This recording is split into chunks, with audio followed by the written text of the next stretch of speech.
Happy LA Pride, everyone.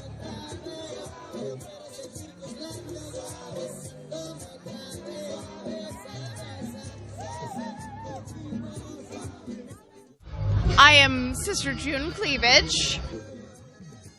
Hello, I'm Sister Unity, and this is my husband, Reginald. We are the Sisters of Perpetual Indulgence. We're the Los Angeles House of Sisters. And there has been a brouhaha with a United States Senator, a large religious organization, and a major athletic organization. What is it basketball? No, it's football. Baseball. Oh, it's baseball. Dodger Stadium? Yes, it's with the Dodgers organization. There was a bit of back and forth, but they're playing fair ball now. They're welcoming us to receive an award. It's called the Community Hero Award, recognizing our 27 years of service to the LGBT community with things like raising money for organizations that fight HIV and AIDS, raising money for the very few organizations that help the 5,000 to 7,000 homeless teenagers on the streets of Los Angeles. Breast cancer, we fought breast cancer. There's a Trans Latina Coalition helping Latina trans people. What else have we done, June? We have done everything from diabetes to dog rescue to MS to AIDS life cycle. And clearly poultry rescue, clearly. Can you explain what the circumstance was where first you were invited and then somehow you were disinvited? What happened? Yeah. There was a meeting between a couple of our sisters, our abbess, Sister Dominia, and a lifelong Angelino, lifelong Dodgers fan, Sister Beyoncé Knows. They met at Dodger Stadium with the Dodgers upper management, a California state senator, a California assembly person, Lindsay Horvath, one of the LA County supervisors, and Sebi Shine, the mayor of West Hollywood, Joe Hollandoner from the LGBT Center, and representatives from LA Pride, who had all pulled out. They pulled their support from Pride Night, and we were very shocked because we're used to drag being dismissed, being thrown under the bus and putting glitter into the treads of the bus tires. Drag is very, it's very flamboyant. It's very out there at the edge of queerness, and we're used to people feeling like that's too much for them and backing off of being with us, supporting us. What surprised us, and what seems to me to be a bit of a cultural revolution, is that this time everyone was like, no, you are a symbol, you are a participant, you are a part of our community, and it's because of how queer you are that you mean so much to us, and it's because, really, the service that we do, which, surprise to us, we just thought we went about our work, not quietly, but that's just what we do for 27 years. We'd never gotten any major hubbub about our service, and that was the focal point for people. Like, you serve, and that needs to be recognized.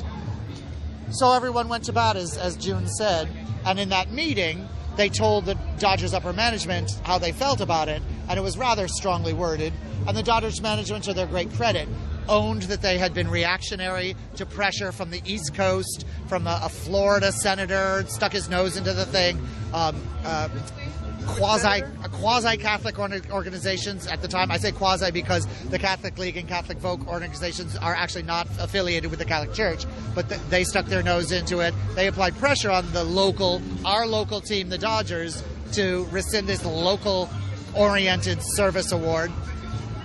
And the management panicked and tried to protect their business and their team, and they reacted without consulting their liaisons and their marketing team and their upper management. So when the week that went on that they rescinded the award, there was a lot of negotiation inside the Dodgers, and then they changed their mind back again, and they realized, okay, we did this the wrong way. Now, is it because you're parodying nuns that was what they perceived as offensive?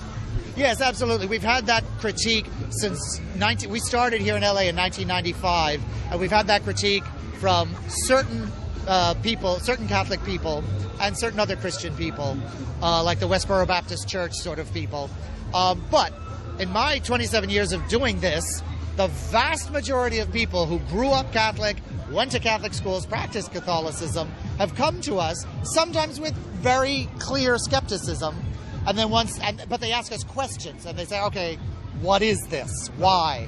And we say, we're LGBT activists, and we raise money for LGBT charities, and you do it as nuns. And we're like, yeah, the nun role means a lot to us, and we have evolved it into a queer version for the queer community. And they're like, okay, I get that. The nun thing makes me uneasy, but I get the service.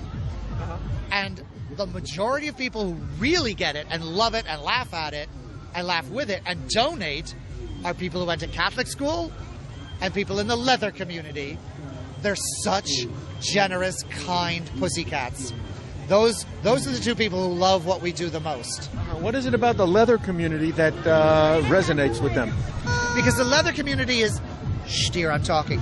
The leather community is as stigmatized as the drag community and the trans community because they represent kink, they represent alternative sexuality. And America, if you pardon my saying, I grew up around Boston, very Puritan upbringing.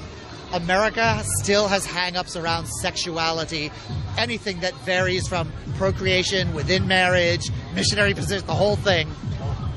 People aren't supposed to do like fellatio, 69, all of that sort of thing. Not in Boston?